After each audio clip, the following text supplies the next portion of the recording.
আসসালামু আলাইকুম, সবাই কেমন আছেন? আশা করি সবাই অনেক বেশি ভালো আছেন। সো আমরাও ভালো আছি। তো এখানে হচ্ছে হাঁসের ডিম নারকেলের দুধ দিয়ে খেতে চেয়েছিল, সেজন্য আমি এখানে ডিম সিদ্ধ করে নিয়েছি। ওর জন্য হচ্ছে হাঁসের ডিম আর আমরা হচ্ছে মুরগির ডিম খাবো।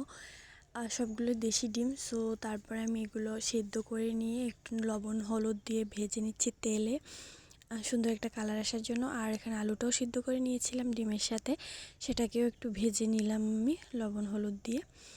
সো দুইটা ভাজা হয়ে গেলে আমি ভেজে উঠিয়ে তারপর হচ্ছে মশলাটা কষিয়ে নিচ্ছি। এখানে হচ্ছে দিয়েছি একটু রসুন বাটা, জিরে বাটা, এরপরে হচ্ছে পেঁয়াজ বাটা অনেকটা পরিমাণে, আর হচ্ছে দিচ্ছি তেল দিয়ে লবণ হলুদ মরিচ এগুলো সব কিছু একসাথে দিয়ে প্রথমে তেলে ভেজে নিয়ে পরে নারকেলের দুধ দিয়ে দিলাম ভাজাটা হয়ে গেলে, দিয়ে দেন আবারও কষিয়ে তারপরে হচ্ছে আবার নারকেলের দুধ দিয়ে দিলাম। এভাবে করে 2 থেকে 3 বার কষিয়ে নিচ্ছি। মানে মশলাটা যত কষানো যাবে ততটাই ভালো খেতে হবে।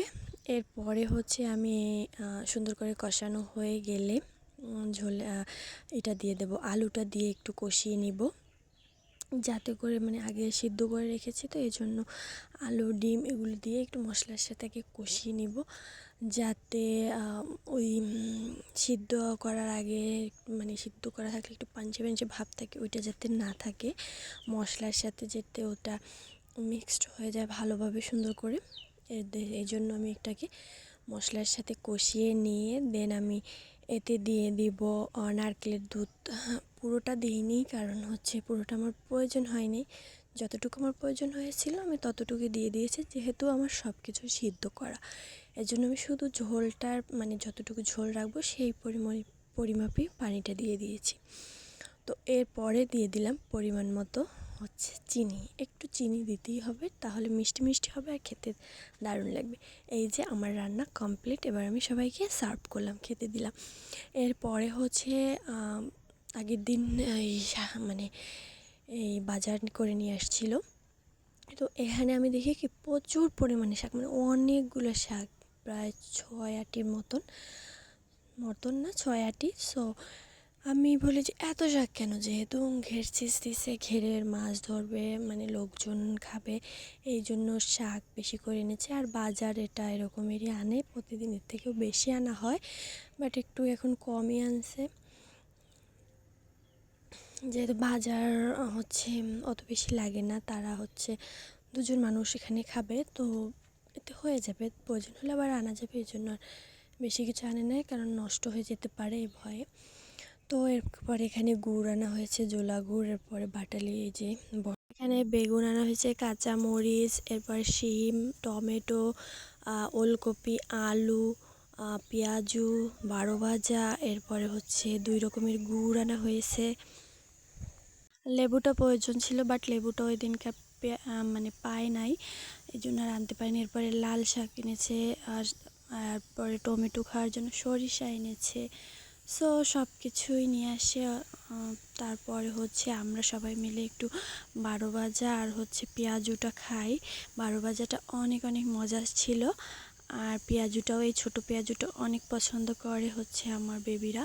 খুব খুব ভালো ছিল খেতে, এগুলো সত্যি অনেক মজা লাগে এগুলো খেতে পারলে। নিজেরা বাড়িতে বানালে হচ্ছে ভালো লাগে না, তার থেকে কিনে খেলে একটু বেশি ভালো লাগে।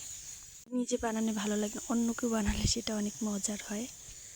পরের দিনকে হচ্ছে এখানে ওই মাছ মারছিল, সেই মাছগুলো হচ্ছে এখানে রেখে দিছিল, বাট হচ্ছে এটা আগের ঘের ছেঁচার মাছের ভিডিও, কিন্তু এখানে হচ্ছে ওই ঘেরটারই শুধু মাছ বাড়িতে এনেছিল, তাও অল্প কিছু, আর বাকিগুলো রাস্তা থেকেই হচ্ছে ওখানে গাড়ি ডেকে ওখান থেকে বিক্রি করার জন্য নিয়ে যায়। আর এখন যে ঘেরটা ছেঁচতেছে সেটা হচ্ছে শুধু খাওয়ার মাছটাই বাড়িতে আনতেছে, আর কোনো মাছ বাড়িতে আনে না, ওগুলো হচ্ছে ওখান থেকেই বাজারে নিয়ে যায় একেবারে। বাড়িতে আনলে খালি খেলে ঝামেলা, এই জন্য আর বাড়িতে আনে না, যেহেতু মেহেমের মানে ছোটো বাবু আছে, এই জন্য আর বাড়িতে ঝামেলা না করে ওখান থেকেই বিক্রি করে দেয়। সো আর এটা হচ্ছে আগের যে ঘেরটা ছিল সেই ঘেরটার হচ্ছে এই মাছের ভিডিও, এগুলো হচ্ছে আমাদের মানে খাবো সেই জন্য কাটছিল আম্মু এখানে। যেহেতু কাকি আসতে দেরি হচ্ছিল আর আমি এদিকে রান্না করছিলাম, এই জন্য আম্মু বলছিল যে তাহলে আমি কেটে দিই। সে কেটে দিয়েছিল। আসলে যত মাছ আশা করেছিল তা তো মাছ হয় নাই, খুবই কম মাছ হয়েছে। আর এই ঘেরেও তেমন মাছ হচ্ছে না, কেন জানি না। সো আর এখানে হচ্ছে আমি এই মাছ, একটা বড় মাছ ছিল, মানে এটা হচ্ছে সেই পাতারি মাছটা, মানে ভেটকি মাছটা রান্না করছিলাম। সেটাই সে 7 কেজি ওজনের ভেটকি মাছটা রান্না করেছিলাম। আর হচ্ছে এখানে বেবি খেলা করছিল, আমি একটু পিছন পিছন যাচ্ছিলাম, আমাকে নিবে না সে, তাই বলতেছিল এখানে সে রাস্তায় একা একাই চলে যাবে। যেহেতু তার দাদা রাস্তায় গিয়েছে, বাবা রাস্তায় গিয়েছে, সেজন্য সে একা একা যাবে, আমাকে যেতে দিবে না। এরপরে হচ্ছে দোল খাবে, সে কেন পারছিল না, এই জন্য চিল্লাপাল্লা করতেছিল আমার সাথে। দেন আবার নিজে থেকেই নিয়ে নিয়েছিল, আমি কেন দেইনি তার হাতে নিয়ে, এই জন্য এরকম করছিল আমার সাথে। আর আমি কেন যেতে দিচ্ছি না রাস্তায়। সো যাই হোক, ভিডিওটি ভালো লাগলে like, share, comment and subscribe. আল্লাহ হাফেজ।